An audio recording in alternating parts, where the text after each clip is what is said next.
సభా అధ్యక్షులు మన పశ్చిమ నియోజకవర్గం ఎమ్మెల్యే అయినటువంటి గన్నబాబు గారికి, అలానే ఇప్పుడు మనమందరం ఇక్కడ ఆసీనులు అవ్వడానికి, ఆంధ్ర రాష్ట్రం మొత్తం ఈరోజు ఆంధ్ర రాష్ట్రంలో ఏమవుతుందా అని చూడడానికి ముఖ్య కారకులైనటువంటి మన లోకేష్ అన్న గారికి, వేదికను అలంకరించిన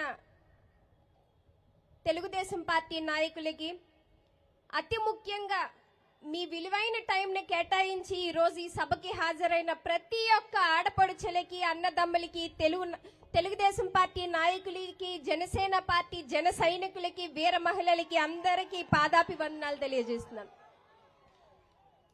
ప్రతి ఒక్కరూ ఈరోజు ఆంధ్ర రాష్ట్రం జగన్మోహన్ రెడ్డి అధికారంలోకి వచ్చిన తర్వాత ఇదే ఇబ్బంది పడుతున్నామని చెప్తున్నా. కానీ ఈరోజు ఒక మాట చెప్పాలి, జగన్మోహన్ రెడ్డి సీఎంగా అయిన తర్వాత పక్క రాష్ట్రాలు మనం ప్రత్యేకంగా గుర్తించాయి. అది ఎందులో గుర్తించాయో మనం ఒకసారి చూసుకోవాలి. రాజధాని లేని రాష్ట్రం ఆంధ్ర రాష్ట్రం. నిరుద్యోగ యువతకి కేర్ ఆఫ్ అడ్రస్ ఆంధ్ర రాష్ట్రం. ఆంధ్ర రాష్ట్రంలో ఉన్న భూములన్నిటినీ కూడా తనఖా పెట్టిన ప్రత్యేక రాష్ట్రం మన ఆంధ్ర రాష్ట్రం. అలానే ప్రతి ఒక్క విషయంలో కూడా ఇలాంటి విషయాల్లో ఖచ్చితంగా ఆంధ్ర రాష్ట్రాన్ని ముందుకు తీసుకొని వెళ్ళిన జగన్మోహన్ రెడ్డికి ఖచ్చితంగా మనమందరం కూడా రానున్న ఎన్నికల్లో మనదైన శైలిలో జవాబు చెప్పే సమయం ఆసన్నమైంది. అలానే ఇప్పుడు గన్బాబ్ గారు చాలా మంచి ఏవైతే ఇప్పటి వరకు పాలసీస్ వచ్చాయో అవన్నీ కూడా చెప్పారు. కానీ అతి ముఖ్యంగా ఏదైతే ఎలక్షన్ క్యాంపెయిన్లోని యువతకు అందరికీ కూడా నేనున్నానని చెప్తూ జాబ్ క్యాలెండర్ అని చెప్పి వచ్చిన ఈ ముఖ్యమంత్రి ఈరోజు జాబ్ క్యాలెండర్ కాదు, ప్రతి సంవత్సరం సాక్షి క్యాలెండర్ ఇస్తున్న ఈ ముఖ్యమంత్రిని ఖచ్చితంగా కూడా మనమందరం గద్దె దింపే ఆసన్నం మొదలైంది. అలానే ప్రతి ఒక్క ఆడపొడుచుకి ముద్దులు పెడితే చెప్పాడు ఈ జగన్మోహన్ రెడ్డి ఒక మాట, మద్యపాన నిషేధం. ఈ రోజు మద్యపాన నిషేధం అని చెప్పిన ఈ ముఖ్యమంత్రి ప్రతి ఒక్క మద్యం ద్వారా వేల కోట్ల రూపాయల్ని తన జోబులో వేసుకుంటున్నాడు. ఎందుకంటే డిజిటల్ ఇండియా అని పరిగెడుతుంది. ప్రతి దగ్గర కూడా మనం debit cards, credit cards use చేసిన ఈ డిజిటల్ టైంలోని కేవలం మద్యం అమ్మే దుకాణాల్లో మాత్రం కేవలం డబ్బులే తీసుకుంటారంట. ఎందుకు ఆ డబ్బులు తీసుకుంటున్నారు? ఆ డబ్బులు ఎవరి జోబులోకి వెళ్తున్నాయి? ఇదంతా కూడా మనం ఆలోచించాలి. ఆ డబ్బుని రేపు పొద్దున మనందరికీ ఎలక్షన్లో పంచుతారమ్మా. పంచిన ప్రతి ఒక్క రూపాయిని తీసుకోండి, అది మన డబ్బు. మన కుటుంబీకులు ఎవరైతే మద్యానికి బానిసలు అయ్యారో వాళ్ళు ఇచ్చిన డబ్బుని మనకిస్తారు కాబట్టి ప్రతి ఒక్కరూ తీసుకోండి, తప్పేం లేదు. అలానే అతి ముఖ్యంగా నిరుద్యోగ యువతకి మభ్య పెడుతూ 21 లక్షల ఉద్యోగాలు ఇస్తానని చెప్పిన ఈ ముఖ్యమంత్రి మొన్న ఒక నోటిఫికేషన్ ఇచ్చాడు. డిఎఫ్సి 6,000 మందికి ఇచ్చారు. ఆ నోటిఫికేషన్ కూడా ఎప్పుడు జరుగుతుంది? ఏప్రిల్ తర్వాత అవుతుందంట. ఇదొక బూటకం అని చెప్పి బూటక ఆలోచన. ఎందుకంటే ఎలక్షన్లో మళ్ళీ మరొకసారి ఆయన సైడ్ ఆలోచించాలని చెప్పి ఏప్రిల్ తర్వాత ఏదైతే వస్తాదని చెప్పి ఒక మభ్య పెడుతూ ఎక్కడ 21 లక్షలు, ఎక్కడ 6,000. ఇదంతా కూడా మన యువత ఆలోచించాలి. భావితరాలను ముందు నడిపేది ప్రత్యేకంగా యువతరం. ఈ యువతరం ఆలోచన చేసి ప్రతి ఒక్కరికి, మన ఇంట్లో ఉన్న తల్లిదండ్రులకి, అక్క చెల్లెలకి, ప్రతి ఒక్కరికి రాష్ట్రంలో ఏం జరుగుతుందో చెప్పే బాధ్యత మనందరం కూడా మన భుజ స్కంధాల మీద నడిపించాలి. అప్పుడే ప్రతి ఒక్కరికి ఈ వైసీపీ ప్రభుత్వం ఏ విధంగా మన డబ్బుని తింటుందో తెలుస్తుంది. ఇక్కడ ఉన్న ప్రతి ఒక్కరికి అదే రిక్వెస్ట్ చేస్తున్నాం.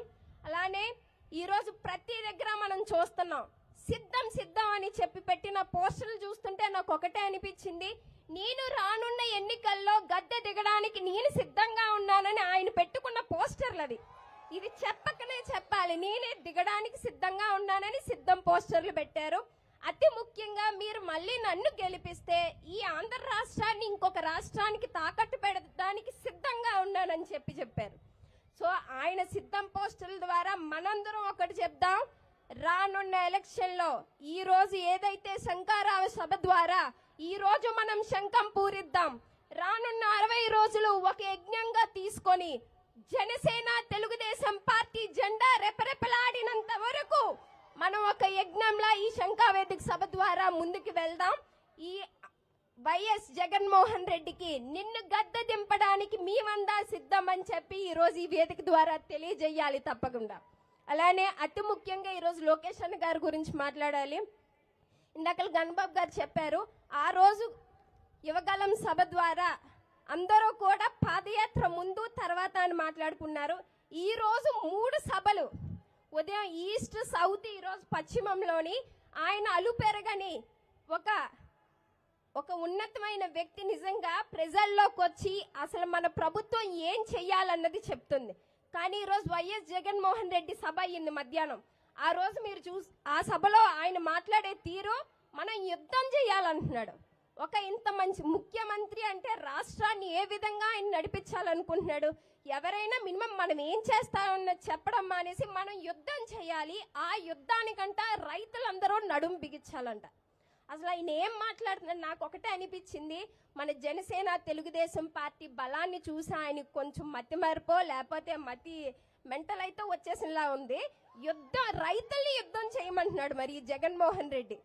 సో ప్రతి ఒక్క రైతుల కోసం నించున్న ప్రభుత్వం తెలుగుదేశం పార్టీ, జనసేన పార్టీ. కౌలు రైతులకి తన స్వతహాగా తను సంపాదించిన డబ్బుని 1,00,000 రూపాయలు చొప్పున ఇచ్చిన వ్యక్తి జనసేన పార్టీ అధినాయకులు శ్రీ పవన్ కళ్యాణ్ గారు. సో అలానే తెలుగుదేశం పార్టీ ఇందాక చూసాను రేషన్ గురించి మాట్లాడినప్పుడు, ఈరోజు రోడ్డు మీద మన అక్క చెల్లెలు నించొని ఆ వ్యాన్ ఎప్పుడు వస్తుందో వాట్సాప్ గ్రూప్లో పెడతాడంట, ఆ మెసేజ్ చూసుకొని వెళ్ళి లైన్లో నించోవాలంట రోడ్డు మీద. సో ఇలాంటి ప్రతి ఒక్కటి కూడా, అలానే డ్వాక్రా మహిళలకి అందరికీ కూడా మభ్య పెడుతూ మీరు సభలకి రాకపోతే మీకు ఇచ్చే లోన్లు తీసేస్తాం, మీకు రుణమాఫీ చెయ్యమని చెప్తున్న బాధ పెడుతున్న ప్రతి ఒక్కరిని గుర్తుంచుకోండి అక్క చెల్లెలారా. మనకి టైం వస్తుంది, 2 నెలల్లో మన ప్రభుత్వం, ప్రజా ప్రభుత్వం వస్తుంది. ఆ వచ్చిన తర్వాత మీరందరూ కూడా ఎవరైతే మిమ్మల్ని ఇబ్బంది పెట్టారో వాళ్ళందరి మీద కూడా ఖచ్చితంగా మీరు చర్య తీసుకోవాలి. ఎందుకంటే అలానే ప్రతి ఒక్క యువతికి ఈరోజు చెప్తున్నాము, మనం ప్రశ్నించే తత్వాన్ని మనలో ఖచ్చితంగా నింపుకోవాలి.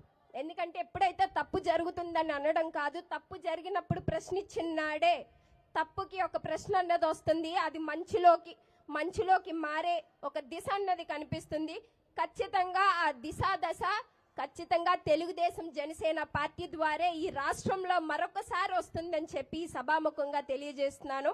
అలానే ఈరోజు ఇంతమందికి నేనున్నానని చెప్పి, మన ప్రభుత్వం ఏం చేయబోతుందని చెప్పి, సూపర్ 6 అని చెప్పి శంకారావం పూనించిన లోకేష్ అన్న గారికి మనందరి ఆశీస్సులు, అలానే దేవుడు ఆశీస్సులు ఉండాలని చెప్పి మనస్ఫూర్తిగా కోరుకుంటున్నానన్నా. ఖచ్చితంగా 2 నెలల తర్వాత ఇదే వేదిక ద్వారా మన విజయోత్సవ సభని చేసుకుందామని చెప్పి తెలియజేస్తూ నాకు ఈ అవకాశం ఇచ్చిన పెద్దలందరికీ కూడా ధన్యవాదాలు తెలియజేస్తున్నాను. జై తెలుగుదేశం, జై జనసేన. థ్యాంక్ యూ అండి ప్రశాంత్ గారు.